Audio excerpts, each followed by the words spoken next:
Vamos agora falar um pouco sobre a palavra de Deus e buscar entender o que ela tem a nos ensinar no dia de hoje, assim como foi durante o ano de 2020, muitas mensagens extraídas da palavra de Deus que abençoaram vidas. Hoje nós pretendemos também fazer isso e nós estamos fechando o ano, nós estamos chegando ao final de 2020, o último domingo de 2020, e com certeza eu acredito que nenhum de vocês imaginou que nós teríamos um ano como esse. Nenhum de vocês, no final de 2019, se você fizer um exercício de memória, vai lembrar que em 2020 se planejava ter um ano tão atípico, tão diferente dos últimos anos que nós vínhamos vivendo, e especialmente falando na questão das reuniões presenciais, dos encontros familiares. Nós acabamos de passar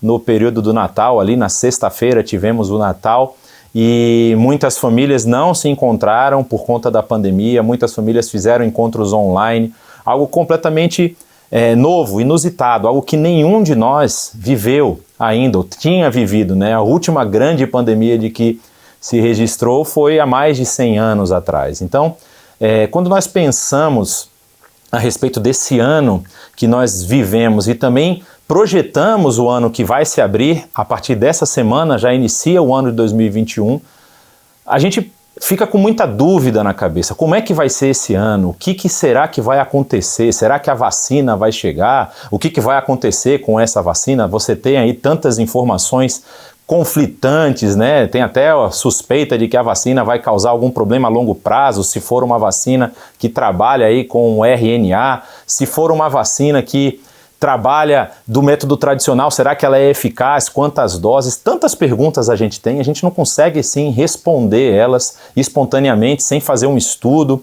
e muitas vezes nós dependemos da fé, nós dependemos de crer que as coisas vão melhorar, e isso sem muita base científica, né? A gente, quando ouviu falar de vacinas, eu sei de gente que nunca tinha ouvido falar como é que era feita uma vacina e agora já se tornou doutor em vacina e questiona por que uma vacina que demora de 3 a 5 anos para ficar pronta já está sendo disponibilizada, e tantas outras questões além da questão da saúde estão envolvidas aí no nosso dia a dia, nesse novo ano que vai se iniciar.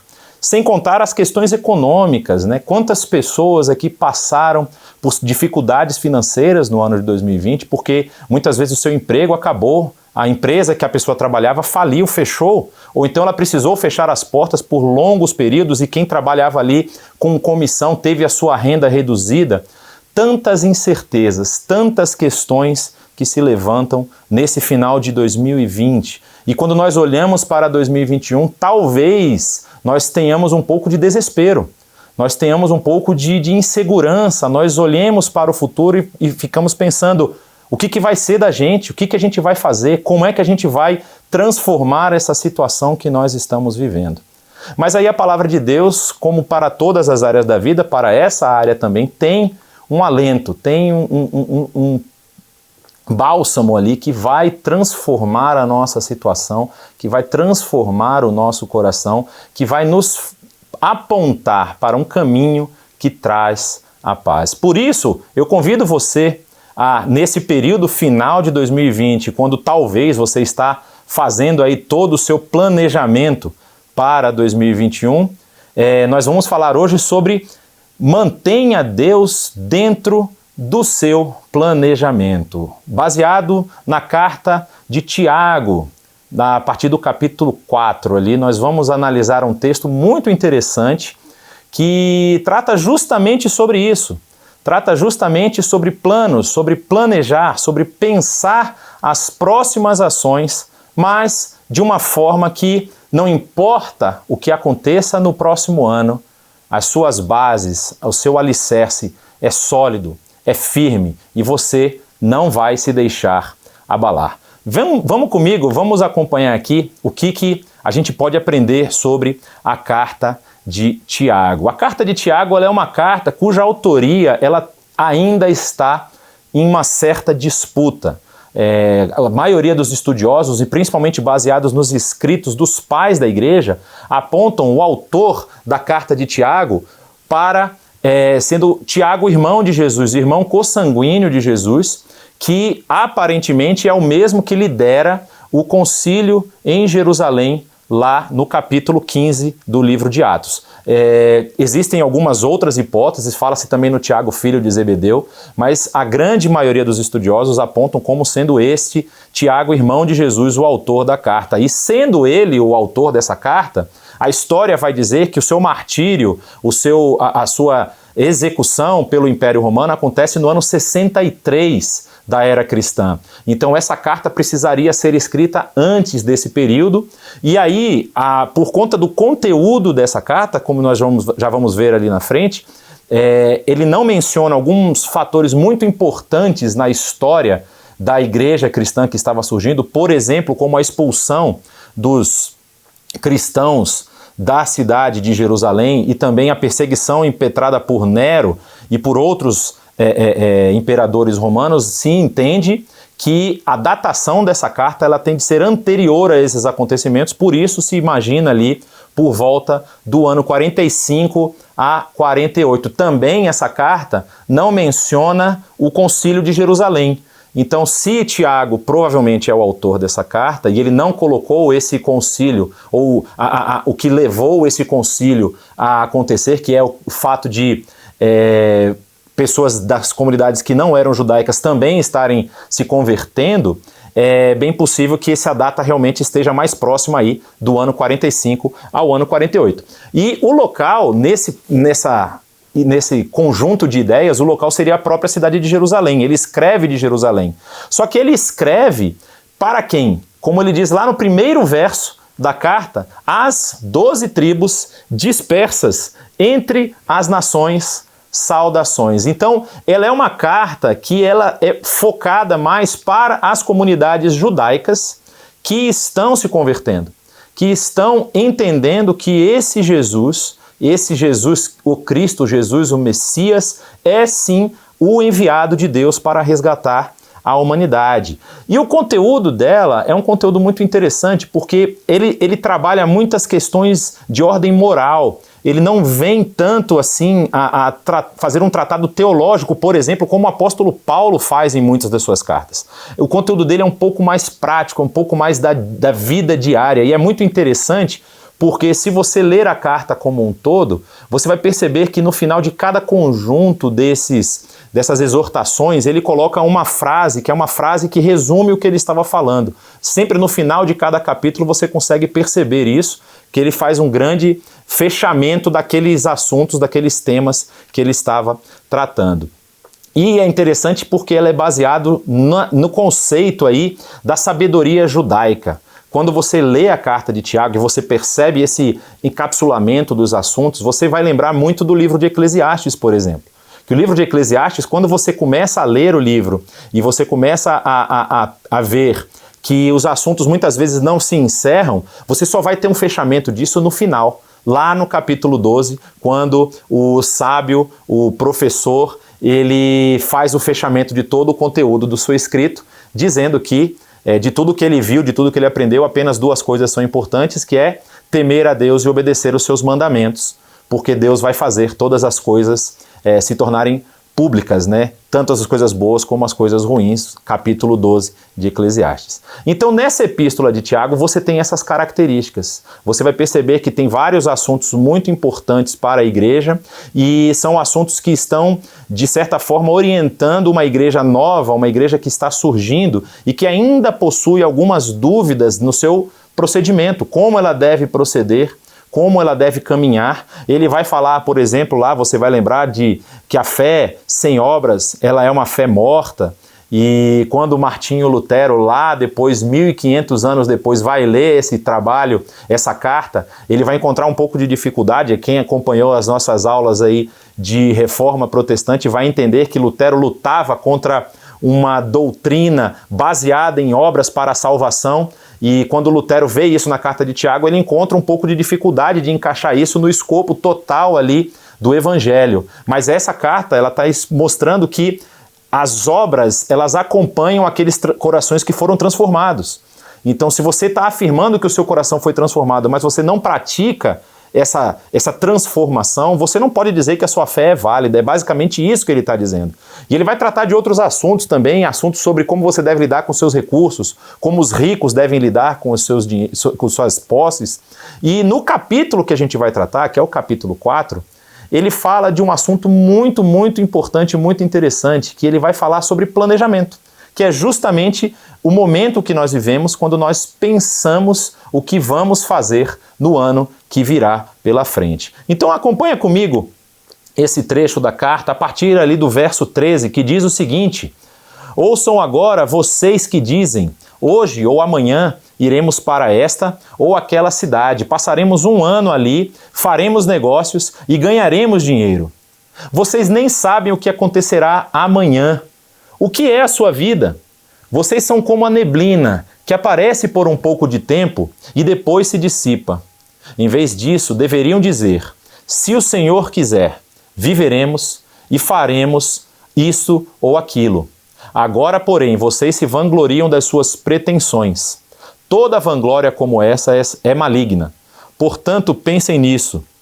Quem sabe o que deve fazer, quem sabe que deve fazer o bem e não o faz, comete pecado. É um trecho muito direto, muito claro, assim. Você deve até se perguntar, bom, já entendi, já li, já compreendi o que o apóstolo Tiago está querendo falar. Mas ele possui algumas nuances que a gente vai ver que são reflexos da história de Israel, da história da redenção e também da história dessa igreja que vai crescer. E você vai perceber comigo que tem elementos muito interessantes para a gente aplicar diretamente à nossa vida. Olha como é interessante quando ele elenca esses elementos aqui, quando ele diz, ó, hoje ou amanhã nós iremos, nós passaremos um ano ali, nós faremos negócio, e tudo isso, ele demonstra um certo ar de independência. É como se eu fosse o dono do meu próprio destino, como se eu tivesse a capacidade de definir qual vai ser o meu futuro. E ele levanta essa questão, vocês nem sabem o que acontecerá amanhã.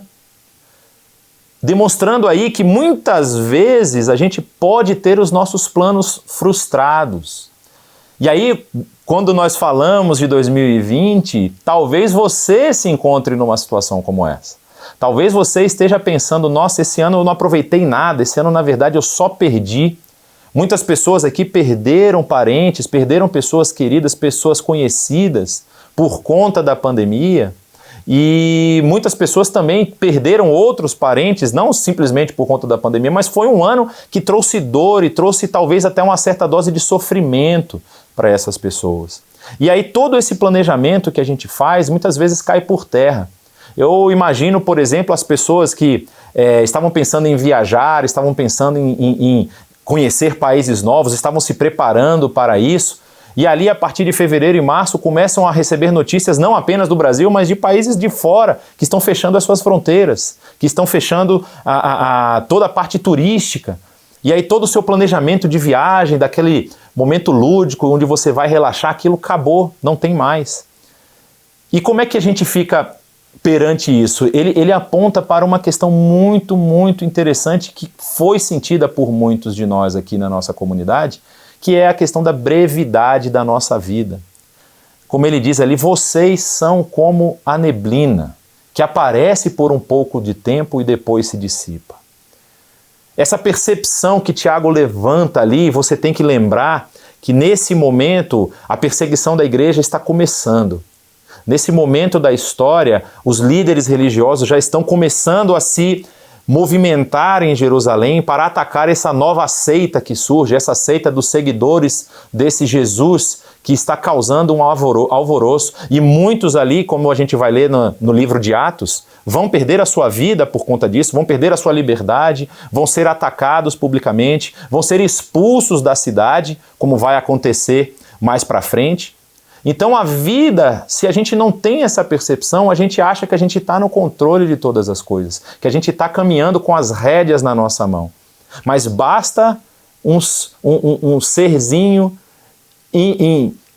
irracional, do tamanho que só um microscópio pode encontrar, basta um negocinho desse tamanho para mudar completamente o nosso caminho, para mudar os nossos planejamentos, para frustrar tudo o que nós estávamos pensando e para nos fazer perceber o quão breve, o quão rápido nós passamos por aqui.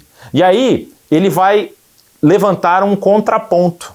Ele vai falar, em vez disso, vocês deveriam dizer: se o Senhor quiser, viveremos e faremos isto ou aquilo. E é interessante porque nessa pequena frase, nesse pequeno verso, estão dois elementos extremamente importantes para a nossa caminhada de fé. Estão dois elementos que são essenciais para nós podermos caminhar afirmadamente, confiantemente, diante de qualquer circunstância que se apresente diante de nós. O primeiro elemento se transforma, esse que aponta para essa sujeição a Deus, para esse se colocar debaixo da vontade soberana de Deus, que é dizer: se o Senhor quiser. Qualquer planejamento que a gente for fazer, qualquer ação que a gente for tomar na nossa vida, é mais do que necessário que a gente entenda que é Deus quem controla todas as coisas. A gente tem que planejar. É interessante que o próprio Senhor Jesus vai falar, né? Ele diz: ninguém se senta para construir uma torre, quer dizer, ninguém constrói uma torre antes sem se sentar e calcular se tem condições de terminá-la. Ou seja, você precisa fazer todo o planejamento, você precisa fazer todo o trabalho prévio aí de cálculo, de ajuste, de pensar nos passos que você precisa dar, mas você precisa sempre sujeitar tudo isso a Deus. E quando você faz isso, você alinha a sua visão, você passa a ter uma visão alinhada. Olha que interessante, porque ele diz assim: se o Senhor quiser, isso nós devemos dizer, se o Senhor quiser, nós primeiro viveremos, porque a nossa vida, ela é uma dádiva de Deus. Nós só vamos viver e só vamos continuar vivendo se assim o Senhor bem quiser. Não cabe a nós agora ficar querendo determinar qual será o destino de qualquer pessoa. A gente teve muita experiência com pessoas aqui nesse período de pandemia que estavam extremamente assustadas com a voracidade e a velocidade com que esse vírus se espalhava e causava todo esse tumulto, que por uma ação ou outra, muitas vezes necessária de alguém, como por exemplo uma pessoa que mora numa casa onde só ela tem a capacidade de sair para comprar um alimento. E às vezes até o custo dessa entrega de alimento é muito pesado para essa família. E a pessoa sai de casa para comprar um alimento, os familiares dizem: pronto, morreu todo mundo daquela casa. Todo mundo vai pegar o coronavírus ali e vai falecer. Não cabe a nós julgar quem vive e quem morre. Isso é prerrogativa exclusiva de Deus. E aí, se você entende isso, qualquer passo que você der vai estar debaixo dessa nova visão alinhada. O que não significa, e aí que é um ponto muito importante a ser frisado, que nós podemos ser levianos, nós temos que agir de qualquer forma, porque está tudo na mão de Deus mesmo. Não é um fatalismo aqui o que eu estou falando. É pelo contrário, é sujeitar o seu planejamento diante de Deus para que Ele controle o seu futuro, para que Ele controle o seu destino. E aí, depois que você faz isso, você vai poder ver seus planos bem-sucedidos. E aí é que é uma questão muito interessante, porque quando está dizendo faremos isto ou aquilo, não necessariamente significa que você vai fazer o que você planejou. Você vai precisar muitas vezes ter um realinhamento de rota, mas você vai ter sucesso naquilo que você se propõe a fazer e você vai ter a capacidade, a inteligência, a sabedoria que também o próprio Tiago fala, de transformar o seu percurso, de ajustar o seu percurso à medida que você for alinhando a sua visão com Deus. Por isso que é tão importante essa mensagem que Tiago traz para a gente. Quando nós pensarmos em 2021, quando nós pensarmos nos próximos passos que nós devemos dar no ano que se segue, nós não devemos simplesmente colocar todas as nossas esperanças numa vacina, colocar as esperanças num protocolo, colocar as esperanças num lockdown, colocar as esperanças em ações que, apesar de parecerem corretas, podem ter resultados muito diferentes do que nós calculamos, do que nós desejamos. Mas nós devemos sim sujeitar todas as nossas ações ao Senhor. Nós devemos confiar que Ele tem o melhor para nós. E aí nós devemos prosseguir, seguindo protocolos, seguindo vacinação, seguindo toda essa parte que o governo nos coloca, que devemos exercer, mas confiados no Senhor, de que o melhor sempre vai acontecer, porque a sua vontade se cumpre nas nossas vidas. E ele continua dizendo o seguinte: agora, porém, vocês se vangloriam das suas pretensões. E ele dá um aviso muito importante, dizendo que toda vanglória como esta é maligna. Talvez isso aconteceu em 2019 e você passou um ano aí de aprendizado. Você fez um planejamento estratégico para o ano de 2020 maravilhoso e achou que agora o ano vai deslanchar, agora a coisa vai caminhar ao meu favor. E você teve aí uma oportunidade, uma universidade da vida real para aprender que não importa quais sejam os planos que nós fazemos, Deus vai executar o seu plano. Deus vai executar a sua vontade. E aí, quando nós muitas vezes nos orgulhamos e nos acomodamos com os planejamentos que nós fazemos, nós podemos ter esse orgulho que precede essa queda.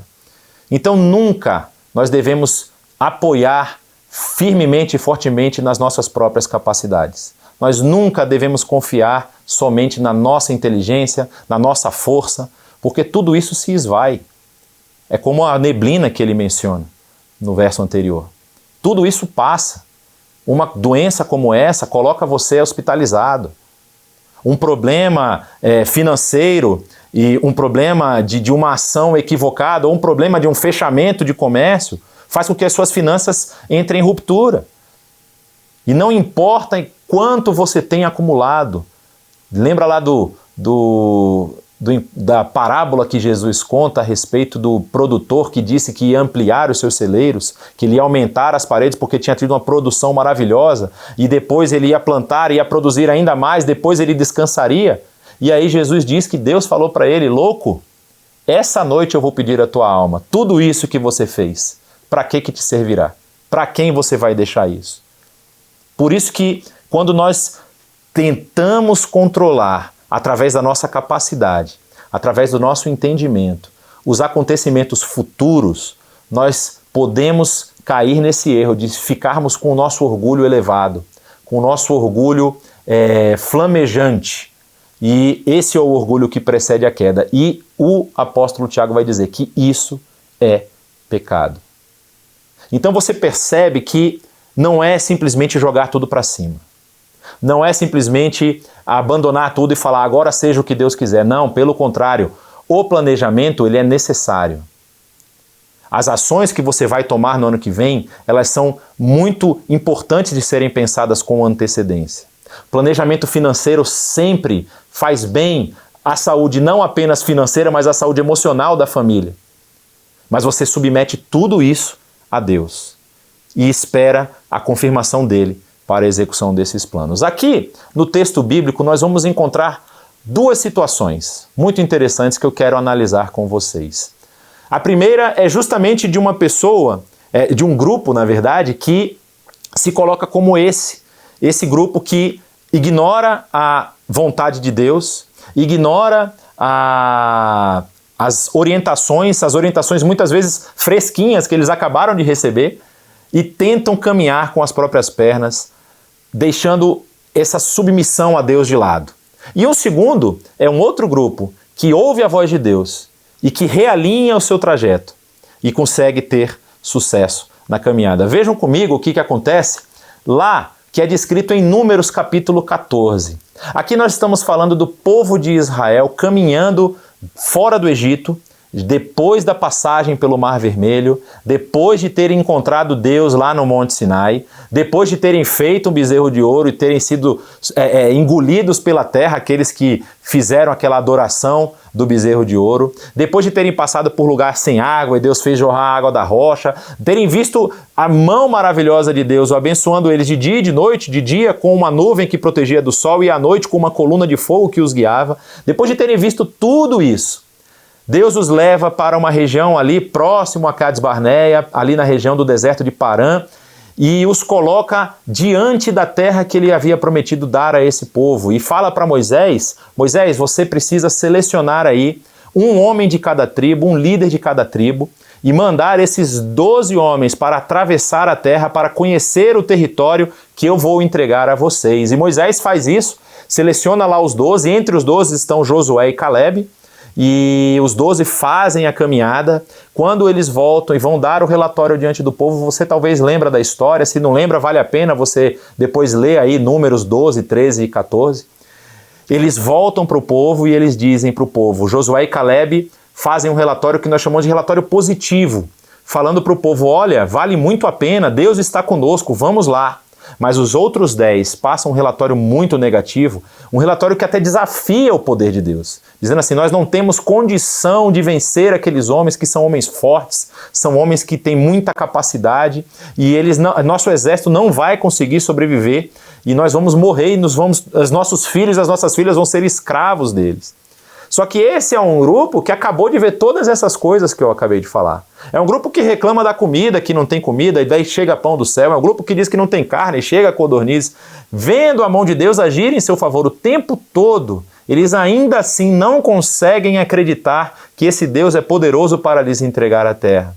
E aí o que acontece? Por conta desse relatório negativo, os homens começam a murmurar, a população começa a murmurar contra Moisés e Arão, como fizeram outras vezes, chegando ao ponto de querer levantar um líder entre eles que os levasse de volta para a escravidão do Egito. E aí Deus dá uma resposta para eles muito interessante, dizendo o seguinte, já que vocês não acreditam, né, essa parte do grupo aí, que era uma grande parte, não acredita que vocês têm condições de entrar na terra e que não acredito que eu tenho o poder para livrar vocês dos seus inimigos, vocês podem saber que vocês vão receber o que vocês pediram e ninguém desse grupo vai entrar na terra. Todos vão morrer no deserto. Fora desse grupo ficou apenas Josué e Calebe, que foram aqueles que deram um relatório positivo. Então, daquele grupo que murmurou contra o Senhor, ninguém entrou na terra prometida. E aí o que acontece? Esse grupo percebe o que fez e começa a chorar. Olha o que o texto vai dizer para a gente. Diz que quando Moisés transmitiu essas palavras a todos os israelitas, eles choraram amargamente. Na madrugada seguinte, subiram para o alto da região montanhosa e disseram, subiremos ao lugar que o Senhor prometeu, pois cometemos pecado. Moisés, porém, disse, por que vocês estão desobedecendo a ordem do Senhor? Isso não terá sucesso. Não subam, porque o Senhor não está com vocês. Vocês serão derrotados pelos inimigos, pois os amalequitas e os cananeus os enfrentarão ali, e vocês cairão à espada. Visto que deixaram de seguir o Senhor, Ele não estará com vocês. É interessante que aparece aí um choro, né? Um choro de lamento, mas é um choro que não mostra arrependimento. Porque esse choro não mostra uma mudança de conduta. E eles começam a fazer esse que a gente chama de planejamento particular. Você percebe que na madrugada do dia seguinte, antes do pessoal aí acordar, Moisés já estava atento com as antenas ligadas, vendo a movimentação do povo. Eles já querem subir, vamos lá, vamos conquistar, porque vamos mostrar para esse pessoal, no caso, mostrar para Moisés, que é o nosso líder aqui, que nós temos capacidade, que nós agora acreditamos. E eles entram numa desobediência direta contra a ordem de Deus. Eles queriam romper com aquela ordenança ou aquela declaração de Deus de que nenhum deles entraria na terra. Então eles falam, não é possível, esse Deus não é forte o suficiente para fazer isso. Uma vez ele não é forte o suficiente, depois ele vai nos livrar de qualquer inimigo. Ou seja, essa incoerência do comportamento deles é o que leva ao fracasso dessa empreitada. Porque realmente não deve ser fácil você ouvir de que todo o seu planejamento, tudo aquilo que foi prometido para você caiu por terra. Caiu por terra. E aí eles tentam tem esse impulso de independência, como você vê. Eles acabam abandonando a palavra de Deus, acabam abandonando o seu líder Moisés e vão inconsequentemente contra a vontade de Deus. E aí o texto vai dizer que apesar disso, Eles subiram desafiadoramente ao alto da região montanhosa. É como se fosse uma afronta a esse Deus que está dizendo que eles não podem entrar na terra. E aí eles abandonam completamente o Senhor. Eles abandonam porque eles confiam na sua própria força. E aí essa autoimagem deles está completamente equivocada, está deturpada. É literalmente o que Romanos capítulo 12, verso 3 vai nos dizer, que nós não podemos ter uma imagem além da que convém de nós mesmos. E aí o texto vai dizer que, mas nem Moisés, nem a arca da aliança do Senhor saíram do acampamento. Imagina você a cena.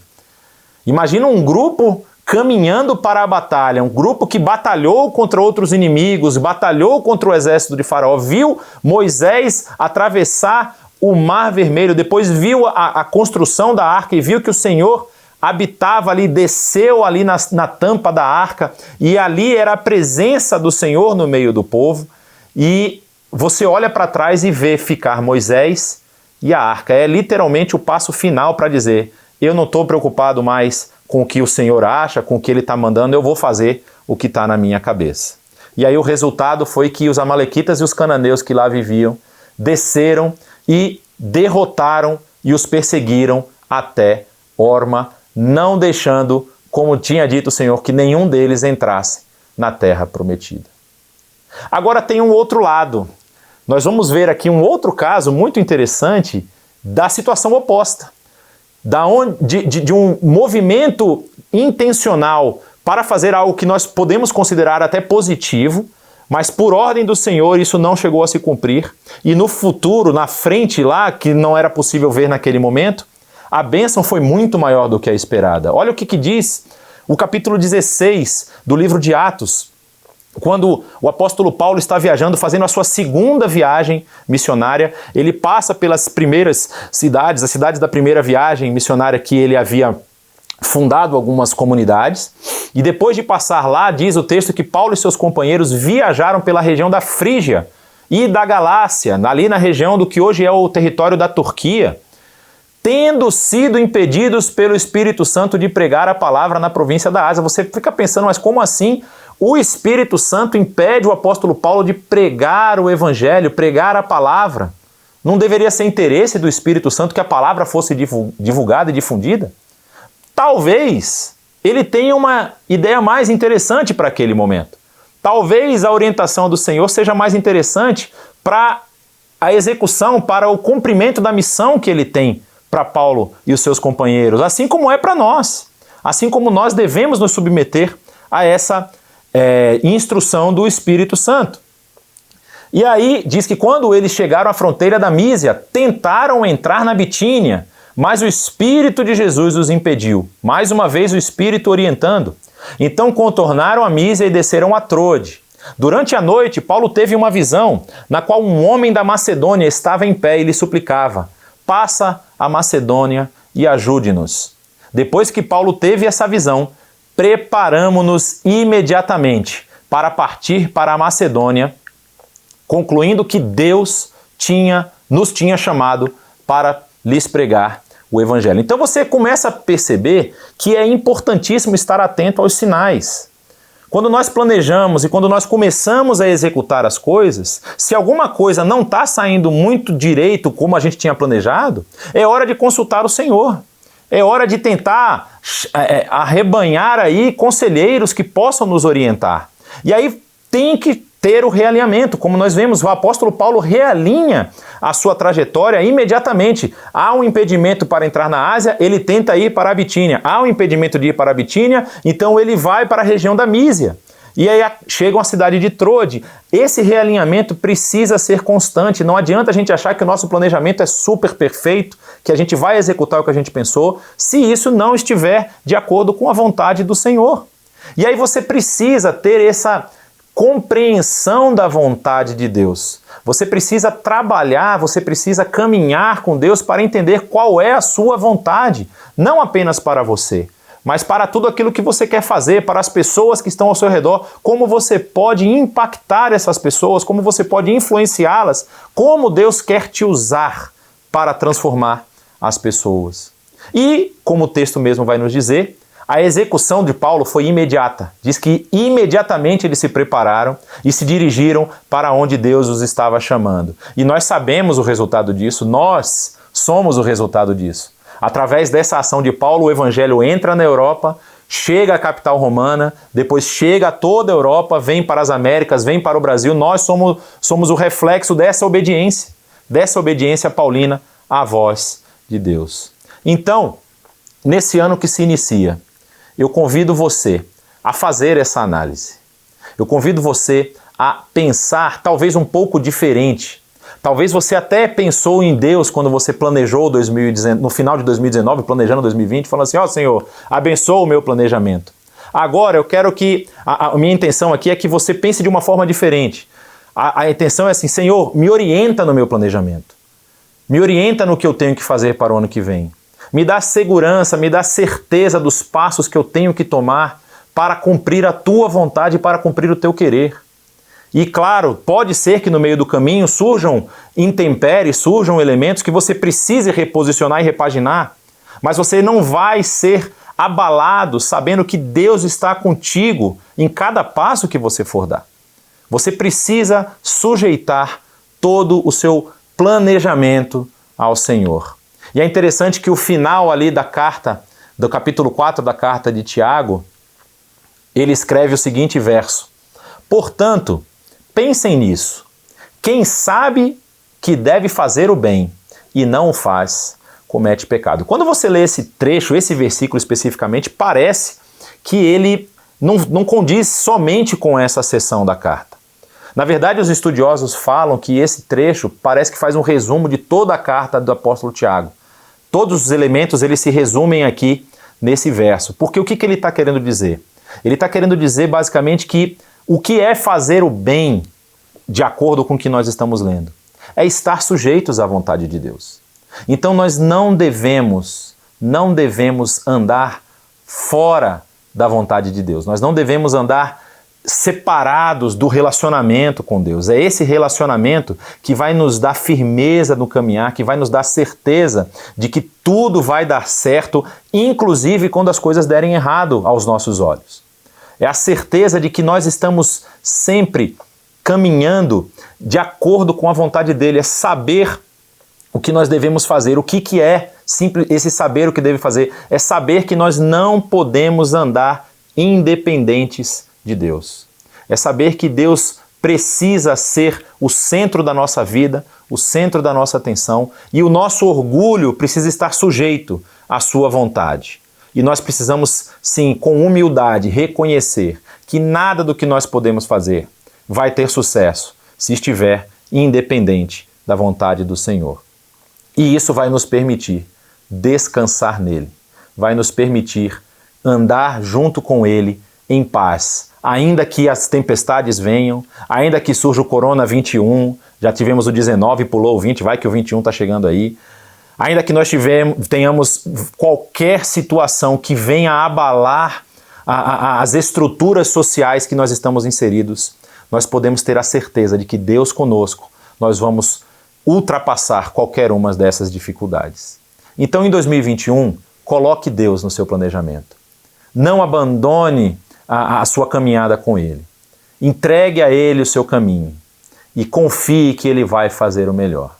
Assim, não importa o que acontecer no ano que vem, você vai resistir e você vai permanecer firme. Que Deus o abençoe e um feliz 2021. Você gostou desse vídeo? A IBNU tem muito material para abençoar a sua vida e de outras pessoas, então se inscreva no nosso canal e ative o sininho para receber as nossas notificações.